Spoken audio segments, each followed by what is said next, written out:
Le 5 mars 1981, dans une salle d'audience allemande, une femme sort un pistolet de son sac et tire, devant les juges, les avocats et les caméras.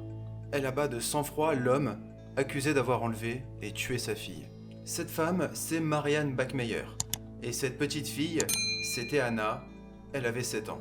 Ce drame a bouleversé l'Allemagne, a divisé l'opinion publique et posé une question troublante. Jusqu'où peut aller un parent pour obtenir justice? Alors, si aujourd'hui je vous racontais l'histoire de Marianne Bachmeier et de sa fille, ça vous intéresse?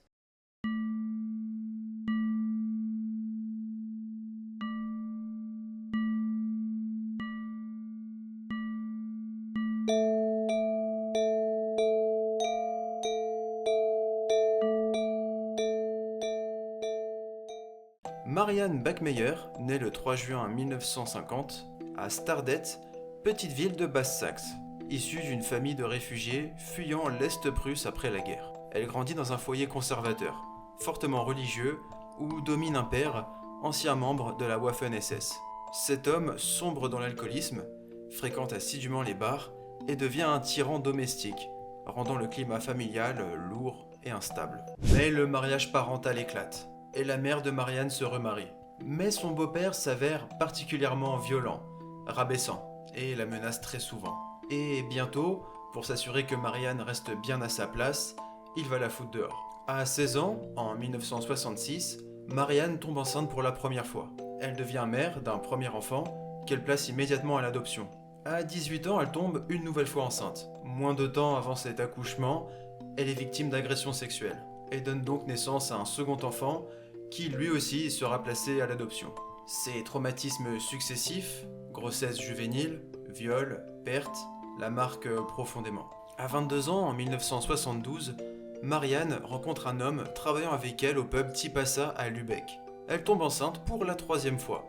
Et le 14 novembre 1972, elle accouche d'une petite fille, Anna, cette fois conservée auprès d'elle. Et à la suite de cet accouchement, elle subit une ligature des trompes. Déterminée à ne pas avoir d'autres enfants et à élever seule Anna, dans un isolement que certaines sources qualifient de mélange de responsabilité maternelle et de solitude. Marianne commence ainsi sa vie de mère célibataire. Elle travaille comme serveuse, puis gérante au pub Tipasa, installé dans le centre de Lübeck. Son rythme de vie est caractérisé par le noctambulisme, longue journée de travail, sommeil la journée et absence de structure. Anna est souvent laissée seule ou accompagnée entre les murs du pub. D'après des documentaires, Marianne envisage à plusieurs reprises de confier Anna à un couple d'amis, reconnaissant qu'elle ne peut concilier sa vie nocturne et la garde d'un enfant. Des amis témoignent que Anna était une petite fille vibrante et pleine d'énergie, qui vivait davantage en présence d'adultes que d'enfants, et elle dormait très souvent dans le pub. Cette première partie de son parcours révèle un cumul de souffrances et d'épreuves. Enfance dans un foyer brisé par le national-socialisme et la violence, adolescence précoce, marquée par des grossesses subies et des violences sexuelles, puis une vie d'adulte lancée sans repère, isolée, dans un travail fatigant et instable. Mais aussi l'apparition d'un élément sacré à ses yeux, Anna, la seule fille qu'elle décide de garder. Cette détermination contraste avec ses 2 premières adoptions, mettant en lumière un désir de maternité, mais aussi une volonté de contrôle et une urgence à réparer un passé brisé. Autant de fils rouges qui expliqueront, partiellement, les événements dramatiques à venir. Le 5 mai 1980, Anna ne se présente pas à l'école. Après une dispute avec sa mère, elle quitte la maison avec l'idée d'aller voir l'une de ses amies. Mais arrivée à la maison de celle-ci, Anna se rend compte qu'elle est partie en classe. Et ne souhaitant pas rentrer immédiatement, ni aller en cours, elle déambule dans les rues, étant habituée à la liberté du quartier et à la présence tolérante des voisins. Dans l'après-midi, Marianne, de retour d'un shooting photo, remarque l'absence de sa fille et commence à la chercher activement. N'ayant qu'une trace de son enfant, elle finit par signaler sa disparition à la police, en soirée. Elle ressent une angoisse immédiate, pressant le danger sans savoir où chercher. Elle appelle des amis, contacte le bar où elle travaille, téléphone à des voisins, l'inquiétude grandit à chaque silence. Et face à ces recherches assez vaines, Marianne compose dans la soirée le numéro de la police. Les récits décrivent déjà une mère en état de choc, les mains tremblantes, la voix brisée par la peur. Suite au signalement, la police de Lübeck déclenche un plan de recherche classique, vérification des environs, audition des témoins potentiels, consultation des écoles et patrouille dans les rues proches du domicile. Mais pourtant, aucune trace de Anna. Les premiers constats restent anxiogènes, mais sans indication précise sur son sort. Le lendemain, Marianne entend frapper à sa porte. Son cœur bondit dans sa poitrine. De toute son âme, elle espère voir débarquer Anna, honteuse d'avoir causé autant de peur à sa maman. Mais quand Marianne ouvre la porte, ce n'est pas Anna qui se tient devant, mais un agent de police. Alors Marianne demande « Est-elle morte ?» Ce à quoi le policier va répondre « Elle a été étranglée ». Un peu plus tôt, une femme s'est présentée au poste de police, en état de choc.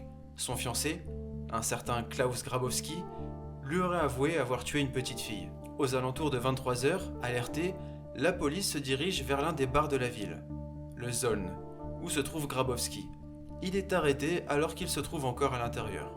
Une fois au poste, il ne faut pas beaucoup forcer pour qu'il avoue absolument tout. Klaus Grabowski est né en 1945 et peu d'éléments précis sont connus sur son enfance. Mais plusieurs sources convergent pour décrire une personnalité instable. Très tôt, il présente des troubles du comportement sexuel et qui vont se transformer en pulsions pédophiles sévères à l'âge adulte. Il n'a jamais été considéré comme un homme marginal ou excentrique. Il travaille comme boucher, mène une vie relativement discrète à Lübeck et parvient à se fondre dans la normalité apparente de la société allemande d'après-guerre. C'est précisément cette banalité qui rend son profil d'autant plus inquiétant. Grabowski est le prototype du prédateur sexuel ordinaire, celui qui agit dans l'ombre, qui semble inoffensif, mais qui a une histoire pénale profondément révélatrice. Dans les années 70, Grabowski est condamné à plusieurs reprises pour attouchement sexuel sur mineurs. En 73, il est arrêté pour avoir essayé d'étrangler une fillette de 6 ans. Une agression qui aurait pu être fatale si elle n'avait pas été interrompue. Il est jugé, mais au lieu d'être incarcéré à long terme, il est confié à un établissement psychiatrique, où les autorités judiciaires espèrent qu'un traitement réduira ses tendances pédophiles. Mais rien ne va changer. Au contraire, Grabowski affine ses méthodes et continue à agresser des jeunes enfants après sa sortie. Il est de nouveau condamné en 1975 pour des faits similaires, notamment une agression sur une petite fille. Cette fois, le système judiciaire allemand décide de proposer une solution radicale, la castration chimique par le biais de médicaments, supprimant sa production des testostérone. Il accepte ce traitement, non par remords, mais parce qu'il y voit une manière d'éviter la prison. Pourtant, cette décision ne marque pas la fin de ses agissements. Peu de temps après, alors qu'il entame une nouvelle relation, Grabowski prend un traitement hormonal pour restaurer sa virilité. Il prétend à son entourage qu'il veut redevenir un homme normal pour satisfaire sa compagne. Mais les psychiatres le soupçonnent de vouloir, en réalité, retrouver ses pulsions et capacités sexuelles afin de recommencer à agresser des enfants. Et oui, malgré qu'il ait subi une castration chimique pour arrêter d'agresser des enfants, un médecin a accepté de lui faire suivre un traitement hormonal. Et les années suivantes confirment cette crainte. Grabowski continue d'attirer des enfants chez lui. Il les appâte avec des animaux domestiques, notamment des chats, ou leur propose tout simplement de venir jouer dans son appartement. C'est une stratégie typique des criminels qui manipulent psychologiquement leurs jeunes victimes avant de les agresser. Il crée un environnement de confiance où l'enfant se sent en sécurité et attend le moment opportun pour agir. Et ce comportement de prédateur de proximité, agissant dans son quartier sans brutalité visible, mais avec méthode, passe pendant assez longtemps sous les radars. Le 5 mai 1980, Klaus Grabowski aborde Anna Backmeyer alors qu'elle s'était enfuie de chez elle après une dispute avec sa mère. Il connaissait déjà la fillette. Elle était déjà venue jouer chez lui, attirée notamment par ses chats. Ce jour-là, il profite de cette proximité pour la convaincre d'entrer dans son appartement, situé non loin de la maison de Anna, à Lübeck. La petite fille accepte, pensant probablement y passer un moment anodin. Elle avait déjà mis les pieds chez lui, à plusieurs reprises. Il vivait là, avec sa compagne et plusieurs chats, ce qui attirait naturellement les enfants du voisinage. Et ce geste, apparemment banal, va sceller son destin.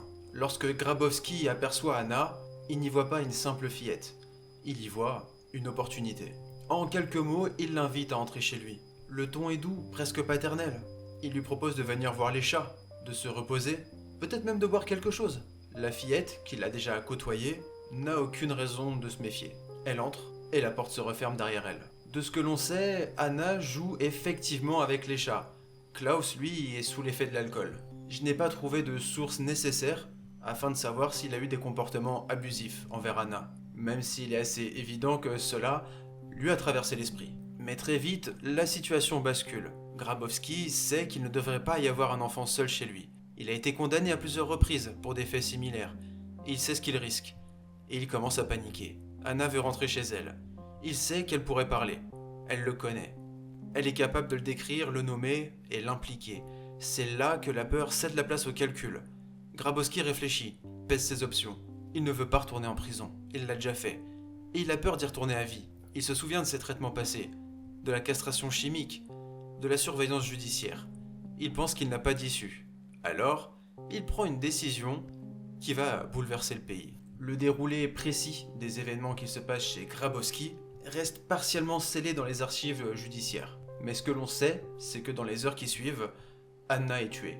Grabowski utilise un collant pour l'étrangler. Un acte froid, méthodique. Il ne s'agit pas d'un geste impulsif, mais d'un acte calculé, dans le but de faire taire un enfant. Après le meurtre, il ne panique pas. Il ne fuit pas immédiatement. Il prend le temps de cacher le corps. Et il place la fillette dans une boîte qu'il referme soigneusement. Il ne veut laisser aucune trace. Puis, quelques heures plus tard, il transporte la boîte jusqu'à un canal, situé non loin de là, et l'abandonne sur le bord. Son objectif est clair, faire disparaître toute preuve, masquer sa responsabilité, reprendre sa vie comme si rien ne s'était passé. Mais ce plan va s'effondrer, et rapidement. Il retourne à son domicile, et sa fiancée ne tarde pas à rentrer. Et là, elle comprend que quelque chose ne va pas. Et Klaus lui avoue, j'ai tué quelqu'un, une petite fille. Une petite fille qui lui aurait demandé de rentrer dans l'appartement, et qui à partir de ce moment-là, lui aurait fait du chantage, lui aurait demandé de l'argent. Sinon, elle aurait dit à sa mère qu'il aurait tenté de la toucher. Je plaisante pas, mais on en reparle après. Quoi qu'il en soit, il va tout déballer à sa compagne, qui, complètement secouée, va avoir besoin de prendre l'air. Et ça peut se comprendre. Elle va alors à son tour aller se confier à un ami, qui va lui conseiller de tout aller raconter à la police. Ce qu'elle va faire. Et il faut très peu de temps avant que la police force la porte de l'appartement. Cependant, Klaus n'y est plus. Cependant, il a laissé un mot à sa fiancée, lui demandant de le rejoindre au bar Le Zoln. Ce que la police va faire. La police se rend donc sur place, procède à l'arrestation de Klaus.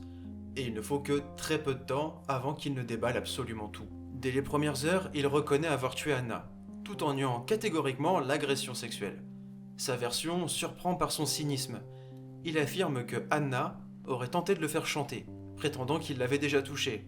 Selon lui, elle aurait exigé de l'argent, pour ne pas en parler à sa mère, l'accusant de menaces financières. Anna aurait tenté de l'extorquer. Une explication qu'il présente comme la cause du geste. Il décrit ensuite de façon factuelle le déroulement du crime. Anna, qu'il connaît, puisque la fillette venait déjà jouer chez lui pour voir ses chats, est retenue plusieurs heures dans son appartement. Puis, il l'étrangle avec un collant de sa fiancée, quand il se sent pris de panique, craignant un retour en prison. Il précise qu'elle lutte, tombe d'une chaise, résiste, mais que lui continue jusqu'à ce que le corps cesse de bouger. Grabowski explique ensuite comment il a tenté de dissimuler l'acte. Il a attaché le corps, l'a placé dans une boîte, l'a transporté, puis l'a abandonné au bord d'un canal. Et il va révéler aux policiers le lieu exact où se trouve cette boîte. Au cours de l'interrogatoire, il insiste sur le fait qu'il n'a pas abusé sexuellement de Anna, comme si cela allait le sauver. Il se décrit comme victime d'un chantage, non d'une pulsion criminelle. Il répète à plusieurs reprises que c'est sa peur d'aller en prison qui l'a poussé à agir. Cette version choque profondément. Non seulement il n'éprouve aucune empathie pour la victime, mais il parvient à inverser la culpabilité, accusant une enfant de 7 ans de séduction et de chantage. La police, certes alertée par l'aveu, reste sceptique du caractère moral de son discours, tout en cherchant à vérifier chaque détail à travers des prélèvements, la localisation de la boîte et la concordance de ses déclarations avec les indices matériels. Cette confession brutale, mêlant aveu pragmatique du meurtre et tentative de justification, scelle l'issue policière avant même le procès. L'homicide est reconnu, la préméditation présumée, et la tonalité manipulatrice de Grabowski jette les bases d'un face-à-face judiciaire oppressant où la victime semble dépeinte comme étant l'agresseur. Pour l'heure, la police se rend sur les lieux indiqués par Grabowski, et effectivement, la police trouve la boîte, dans laquelle se trouve le corps ligoté, bâillonné de Anna Backmeyer, qui n'avait que 7 ans. La police se rend alors au domicile de Marianne pour lui annoncer la mort de sa petite fille. Le procès de Klaus Grabowski débute en mars 1981 au tribunal du district de Lübeck. portant sur l'enlèvement, les sévices sexuels et le meurtre de Anna, 7 ans, fille de Marianne Bachmeier. Klaus Grabowski, 35 ans, est présenté avec un lourd casier judiciaire, comprenant des abus sexuels sur mineurs, une castration chimique volontaire, suivi d'un traitement hormonal visant à inverser son état. Lors des premiers jours d'audience, l'accusé reconnaît avoir tué Anna, mais nie toute agression, assurant qu'elle l'aurait tenté, exercé un chantage, risquant de le dénoncer à sa mère s'il ne cédait pas. Il décrit les faits. Après l'enlèvement, il l'aurait étranglé avec un collant, avant de lier son corps, de le mettre dans une boîte et de l'abandonner au bord d'un canal. La défense tente d'atténuer sa responsabilité, arguant que le traitement hormonal a provoqué un déséquilibre psychologique, lui ôtant une part de maîtrise de soi. Le 6 mars 1981, le troisième jour du procès de Klaus Grabowski, l'atmosphère est électrique. Depuis 2 jours, l'audience est tendue. Il attend son verdict. Marianne, profondément marquée, assiste à chaque séance, en silence et le cœur serré. Ce matin-là, vers 10h, Marianne entre dans la salle d'audience, camouflée dans un long manteau vert, sous lequel elle dissimule un pistolet de calibre 22 dans une des grandes poches de son manteau. L'ambiance est lourde. Une présence lugubre plane sur l'espace judiciaire, renforcée par les caméras du monde entier, déjà massées à l'extérieur. Grabowski est sur le banc des accusés, le dos tourné à la porte d'entrée. Marianne entre dans la salle puis fait demi-tour. Lorsqu'elle revient, son pas est résolu. Elle serre sa veste, s'approche de l'accusé.